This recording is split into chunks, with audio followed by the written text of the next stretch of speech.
ஆன்மீக சொந்தங்கள் அனைவருக்கும் நம்முடைய ஓம் டெம்பிள் வேர்ல்ட் யூடியூப் சேனலின் இனிய வணக்கங்கள். நம்ம தொடர்ந்து ஆன்மீக பதிவுகளை பார்த்துட்டு வந்துக்கிட்டு இருக்கோம். அந்த வகையில் இன்றைக்கி நாம் காணக்கூடிய ஒரு பதிவு குரு பெயர்ச்சி. அதாவது 9 நவகிரகங்களில் ராஜகுருவாக போற்றக்கூடிய குரு பகவான் பெயர்ச்சி ஆகிறாரு. அதாவது சித்திரை மாதம் 18ஆம் தேதி புதன்கிழமை தேய்பிறை அஷ்டமி அன்னைக்கு மேச ராசியிலிருந்து ரிஷப ராசிக்கு பயிற்சி ஆகிறாரு. அப்படிப்பட்ட குரு பகவான் மிகவும் சிறப்பாக சொல்லக்கூடியது நம்ம ஆலங்குடி ஆபத்சகாயேஸ்வரர் திருக்கோவிலில் இருக்கக்கூடிய குரு பகவானை தான். ஆனால் அது மட்டும் இல்லாமல் பொதுவாக குரு பகவான் நவகிரகங்களில் நின்ற கோலத்தில் இருப்பார்.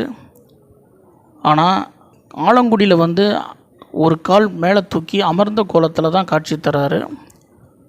அப்படிப்பட்ட ஒரு ஸ்தலம் மட்டும்தான் நமக்கு சில பேருக்கு தெரியும்.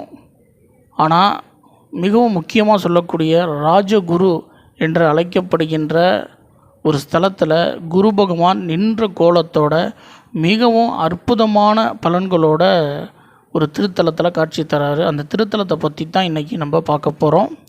வாங்க வீடியோக்குள்ளே போகலாம். நம்முடைய சேனலுக்கு முதல்ல நீங்கள் இப்போ தான் வர்றதா இருந்தால் நம்முடைய சேனலை லைக் பண்ணுங்கள், ஷேர் பண்ணுங்கள், சப்ஸ்கிரைப் பண்ணி வச்சுக்கோங்க மறந்துடாமல். அப்போ தான் நம்ம போடக்கூடிய ஆன்மீக சம்மந்தப்பட்ட வீடியோக்கள் அனைத்தையும் தடையில்லாமல் உங்களுக்கு உடனே நோட்டிஃபிகேஷனாக வரும். வாங்க வீடியோக்குள்ளே போகலாம்.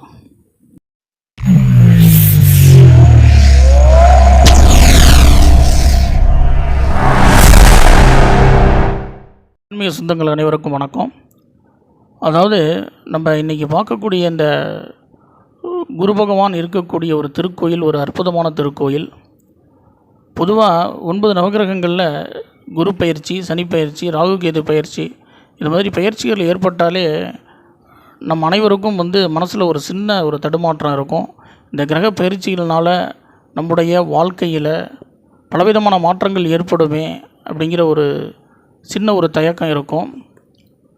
அப்படிப்பட்ட ஒவ்வொரு பயிற்சிக்கும் நம்ம அந்த பயிற்சிக்கு தகுந்தது போல் அந்த கிரகத்துக்கு உண்டான திருக்கோயில்களில் போய் விளக்கேற்றுவதோ அர்ச்சனை செய்வதோ நம்ம தொடர்ந்து செய்து கொண்டிருக்கோம். அந்த வகையில் இப்பொழுது நடக்கக்கூடிய இந்த குரு பயிற்சி மேச ராசியிலிருந்து ரிஷபராசிக்கு பயிற்சி ஆகிறாரு. சித்திரை மாதம் 18ஆம் தேதி புதன்கிழமை அன்னைக்கு பயிற்சி ஆகிறாரு. அப்படிப்பட்ட குரு பகவானை எல்லாரும் குரு பரிகார ஸ்தலமாக சொல்லக்கூடியது மன்னார்குடிக்கு அருகில் உள்ள ஆலங்குடி. அதாவது குரு பரிகார ஸ்தலமாக இந்த ஸ்தலத்தை சொல்கிறாங்க. இந்த இடத்துல குரு பகவான் அமர்ந்த கோலத்தில் காட்சி தராரு. அது மட்டும்தான் நம்ம பலருக்கும் தெரிந்த ஒரு குரு ஸ்தலமாக நினைக்கிறோம். ஆனால் அது மட்டும் இல்லாமல் மிகவும் உயர்வாக சொல்லக்கூடிய குரு பகவான் நின்ற கோலத்தோட ராஜகுரு அப்படிங்கிற திருநாமத்தோடு அழைக்கக்கூடிய ஒரு மிகப்பெரிய சிறப்பான திருக்கோயிலும் இருக்குது. அந்த திருக்கோயிலை பற்றின ஒரு சில முக்கிய குறிப்புகளை பற்றியும் அந்த கோயிலுடைய சிறப்பான அம்சங்களை பற்றியும் தான் இன்றைக்கி நம்ம பதிவாக பார்க்க போகிறோம். இந்த திருக்கோயில் அமைந்திருக்கக்கூடிய இடம் பார்த்திங்கன்னா தஞ்சாவூருக்கு அருகில் திட்டை அப்படிங்கிற இடத்துல தான் இந்த ராஜகுரு கோயில் கொண்டு அருள்பாலிக்கிறார். மூலவர் வசிஷ்டேஸ்வரர், அம்பாள் உலக நாயகி அம்மை மங்களாம்பிகை அப்படிங்கிற இன்னொரு திருப்பெயராலும் அழைக்கப்படுறாங்க. இந்த திருக்கோயிலை தென்குடி திட்டைன்னு அருகில் உள்ளவங்களுக்கு தெரியும். பெரும்பாலானவங்களுக்கு தென்குடி திட்டை அப்படின்னு சொன்னால் தான் பல பேருக்கு தெரியும். இந்த திருக்கோயிலில் 274 சிவாலயங்களில் 78வது தேவார பாடல் பெற்ற மிகவும் சிறப்பான ஒரு திருத்தலம் இந்த திருத்தலம். இந்த மூலவர் வசிஷ்டேஸ்வரர் சுயம்பு மூர்த்தியாக உருவானவர். மும்மூர்த்திகளுக்கும் சக்தியையும் ஞானத்தையும் அளித்த ஒரு வல்லமை பெற்றவர். அது மட்டும் இல்லாமல் அதாவது நம்ம பைரவரை வணங்குகிறோம். அந்த கால பைரவருக்கு உடைய பிரம்மகத்தி தோஷத்தை போக்கின ஒரு அருமையான ஒரு திருத்தலம் இந்த திருத்தலம். அது மட்டும் இல்லாமல் குரு பகவானுக்கு தேவகுரு அப்படிங்கிற பதவியை கொடுத்த ஸ்தலமும் இந்த ஸ்தலம் அப்படின்னு சொல்லப்படுது. அதாவது அசுரகுரு, தேவகுரு. அசுரகுருங்கிறது சுக்கிர பகவான், தேவகுருங்கிறது குரு பகவான். அப்படிப்பட்ட தேவகுருங்கிற பட்டத்தை கொடுத்த ஒரு திருத்தலமாக இந்த திருத்தலத்தை சொல்லப்படுது.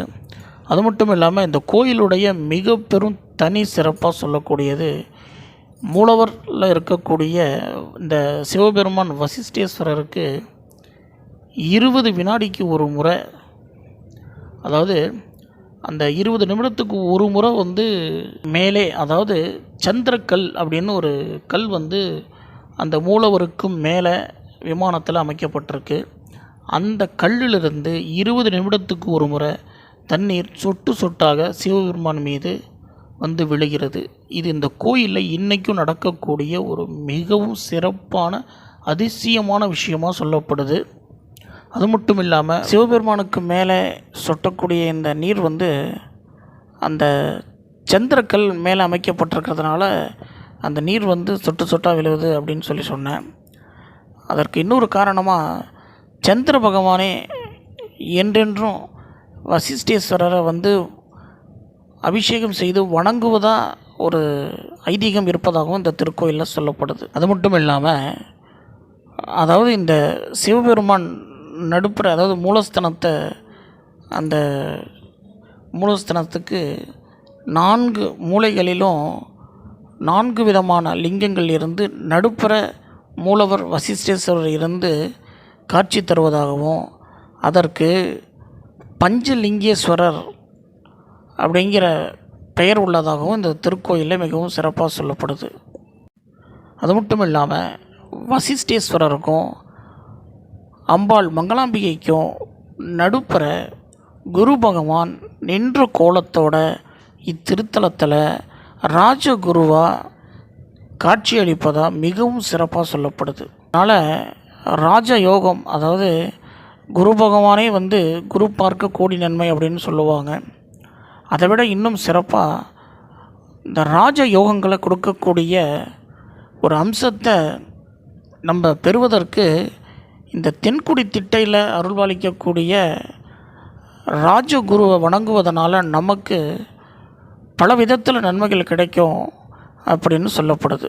இத்தலத்தில் குரு பகவான் ராஜகுருவாக இருந்து நின்ற கோலத்தில் காட்சி தருவதற்கு இன்னொரு சிறப்பும் சொல்லப்படுது. அதாவது தன்னை நாடி வரக்கூடிய பக்தர்களுக்கு வேண்டக்கூடிய தேவைகளை அவருடைய பக்தர்களுக்கு உடனே ஓடி அவங்களுடைய குறைகளை தீர்ப்பதற்காக தான் அவர் நின்ற கோலத்தில் காட்சி தருவதாகவும் சொல்லப்படுது.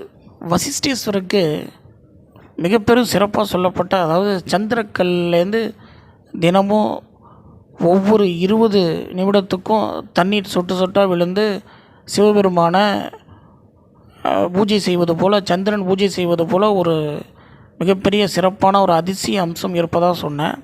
அதுபோலவே அம்பாளுக்கு ஒரு மிகவும் சிறப்பான ஒரு அம்சம் இருக்குது.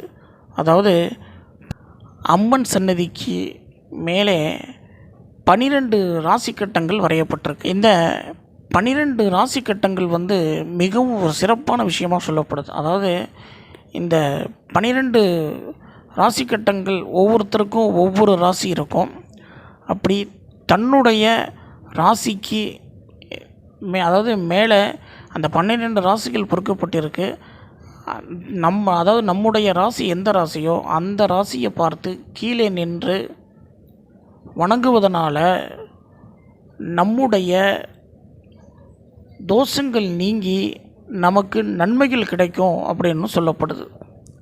இதிலிருந்து நம்ம தெரிஞ்சிக்கக்கூடிய விஷயம் என்ன அப்படின்னு சொன்னால், வசிஷ்டேஸ்வரை வணங்குவது, அதாவது நம்முடைய குரு பகவானுக்கு தேவகுரு அப்படிங்கிற பட்டம் கொடுத்து குரு பகவான் நின்ற கோலத்தோட இத்தலத்தில் ராஜகுரு அப்படிங்கிற மிகப்பெரிய ஒரு சிறப்பான பெயரோட தன்னை நாடி வரக்கூடிய பக்தர்களுடைய கவலைகளை போக்குறதற்காக அமர்ந்த நிலையில் இல்லாமல் ஓடி உடனே காப்பாற்றக்கூடிய நிலையில் உள்ளதற்காகத்தான் அவர் நின்ற கோலத்தோட காட்சி தருவதுங்கிற அமைப்போடையும் 12 ராசி கட்டங்களில் ஏற்படக்கூடிய தோஷங்களாலும் பிரச்சனைகளிலிருந்தும் விடுபட அம்மன் சன்னதியிலிருந்து அந்த கட்டத்துக்கு நேராக, ராசி கட்டத்துக்கு நேராக நின்று தெய்வங்களை வணங்கும் பொழுது நம்முடைய அனைத்து பிரச்சனைகளிலும் இந்த கோயில் உள்ள நுழைந்து நம்ம வணங்குவதனால அனைத்து விதமான பிரச்சனைகளும் நம்ம செய்த பாவங்களும்